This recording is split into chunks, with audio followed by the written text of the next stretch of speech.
Did you know God once asked a man to marry someone who would break his heart over and over again? This man was prophet Hosea.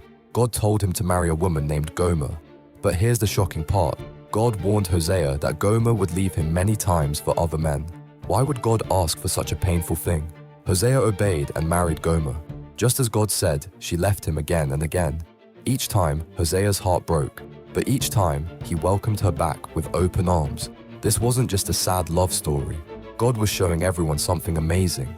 Hosea represented God, and Gomer represented all of us. Just like Gomer kept leaving Hosea, we often turn away from God and chase other things. But here's the beautiful truth. No matter how many times we mess up or walk away, God never stops loving us. He always welcomes us back, just like Hosea welcomed Gomer. God's love is bigger than our mistakes.